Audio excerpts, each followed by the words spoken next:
And I think the people of Boston are really taking this as a challenge, saying, look, we can celebrate respectfully. Right. And that's what they're doing. Small businesses in the area are sure reaping the benefits. And Susie Steimel's here. She joins us with more on that. Hi, Suze. Hi, Tony. It's about up to my knees, whereas only about 75 feet across the parking lot the other way, we have bare pavement. That's how hard the wind is blowing. That's how light and airy that snow is. We visited a local bakery today that is ready to add some flavor to the game and to this anchor desk. Roll it. They are being asked by law enforcement to stay inside with their doors locked and not go anywhere until further notice. Cell phones no longer a luxury item. They've actually become a necessity, and especially when talking about kids, these things have become quite a safety device. This month's dollar totals will continue to rise, and I'm going down the hill. Live in Exeter, Tony Gugliotta, NBC 10 News. Adam, the importance of this game for PC, just incredible. Yeah, it's just remarkable, really. Well, the Swans here at Patuxent Cove actually pretty friendly. The thing they're worried most about, having something to eat. So it doesn't matter if it's this seat, or even this one. Every seat and every section of the ballpark is going to be cleaned and disinfected to make sure that it's peanut-free. This guy graduated from Pilgrim High School in Warwick, 1982. Absolutely. Enlisted into the Air Force after that, and now you pilot the premier fighter jet in the world. Tell us about that. It's incredible. It makes me proud every single day to strap on this uniform. Let me tell you, from being out here, it's the height of the storm. As ridiculous as I look, I wouldn't be able to see without these goggles on right now. And hey, do you follow me on Twitter? Do you follow me on Facebook? Because I'm keeping you updated there, too. A Providence police officer killed in a motorcycle crash in Jamestown. The story was breaking news on NBC 10 Sunrise. Let's get the latest now from NBC 10 Sierra Putman live outside police headquarters in Providence. Sierra. More violence in the city of Providence this weekend. 4 people injured in a late-night shooting on Curtis Street. Well, it would take a monumental effort for the Cleveland Browns to pull off a huge upset and beat the Patriots in Foxborough tomorrow. But the Pats have been slow starters the past 2 games, and therein lies an opportunity for the Browns. Not far from campus tonight, there will be an interfaith service at the Congregational Church on Middle Street in Dartmouth. It starts in about an hour and a half, and organizers will collect donations. New details on an intense rescue operation on Cape Cod. Crews rushing to get a stranded dolphin back into the wild after it may have been brought to our area by Tropical Storm Andrea. The good thing about this series is the Red Sox took a 3-2 series lead in Game 5, which was in St. Louis. That gave them a day to travel back to Boston and a day for the fans to kind of let it soak in. Also, a day for Mayor Menino, Police Commissioner Ed Davis to kind of address the public and say, hey, we're going to be out there. We want you to celebrate, but we want you to celebrate responsibly. Gene, the victim in this scary video from Walpole, Massachusetts, you can see him there, is a Providence man. He's now recovering at home.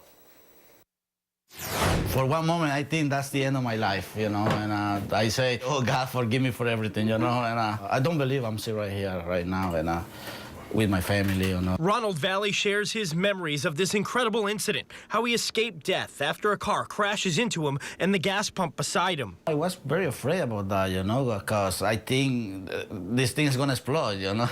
And explode it did. This charred shell, all that remains of the pump. The nozzle barely recognizable. The 1A Auto Clinic has been closed since the incident while gas lines are tested. Certainly tough on business. We're hoping if everything works out by today, we'll be open this afternoon. This kind of thing seems to follow owner John Nassar. Just last week at another service station he owns in Randolph, this happened. A truck barreling between the pumps. Luckily, no major damage there. Broke our friends, end up at the neighbor's yard, totaled their car. Believe it or not, in Walpole, the damage could have been much worse. As the video shows, Valley ends up just inches from a busy street. After the car hit him, Ron was sent a long way away. Actually, you got this tape measure, and we're gonna measure all the way out to here is 25 feet. This is the end of the tape measure. 5 feet beyond this is where he ended up. The best thing was he hit me. I fly away, you know. And while he lay in shock, his coworker and friend, aptly nicknamed Buddy, flew into action, dousing the flames with 3 fire extinguishers and shutting off the fuel valves so the gas stopped spilling out. Are you glad that you were able to act so fast? Well, yeah, but I can give credit for valves. So we have the valves worked well. Yeah. I have to say, just God take care of me, you know. God save me, and I think God loves me too much. I think so, Ron. Yeah, now Valley tells me he hasn't heard from the man behind the wheel yet, but knows it was just an accident. Live in the studio, Tony Gugliotta, NBC 10 News. NBC 10's Tony Gugliotta joins us live tonight. Tony?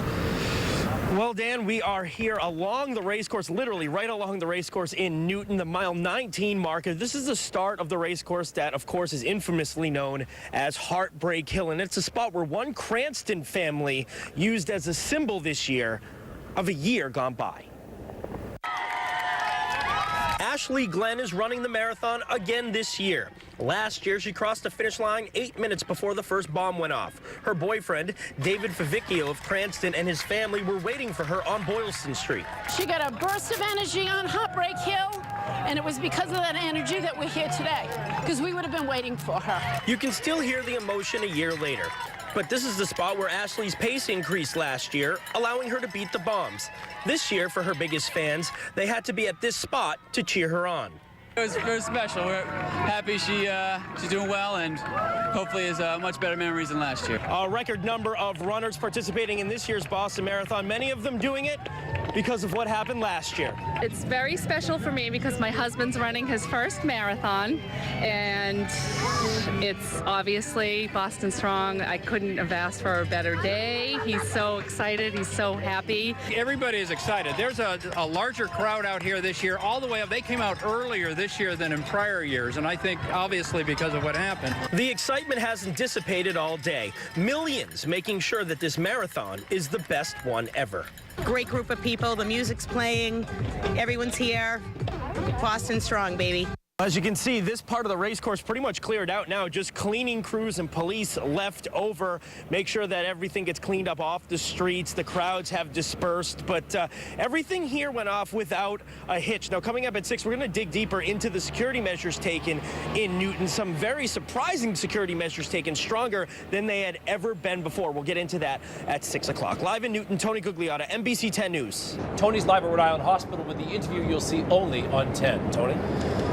Dan, certainly a long day flying for Griselda Neves, the mother of one of the aerialists injured in Sunday's circus accident, but now finally here at the hospital and visiting her daughter. Yes, she's packing to leave. In a Skype interview from Brazil on Tuesday, Reuter Neves tells NBC 10 that his wife Griselda, seen in the background, would soon be on her way to Rhode Island. She wanted to be with her injured daughter Whitney, one of the acrobats who fell during a circus performance in Providence. Hi, Griselda. When Whitney's mother arrived at TF Green Airport Wednesday, only NBC 10 was at the airport to greet her. I saw the video and it's terrible. When we see the video, you say, well, can't believe it, but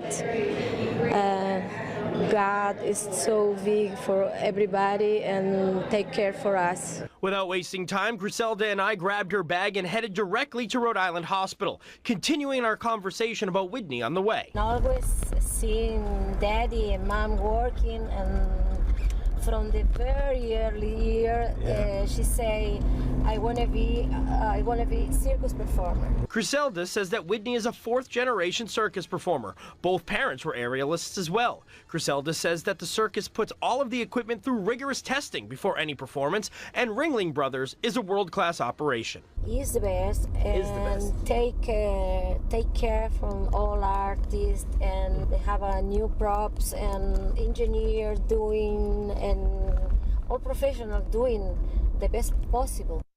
And coming up at 6, we'll learn more about Whitney's path to becoming a circus performer. Plus, does her mother think she'll ever perform again? It's part of the interview you don't want to miss. Live in Providence, Tony Gugliotta, NBC 10 News.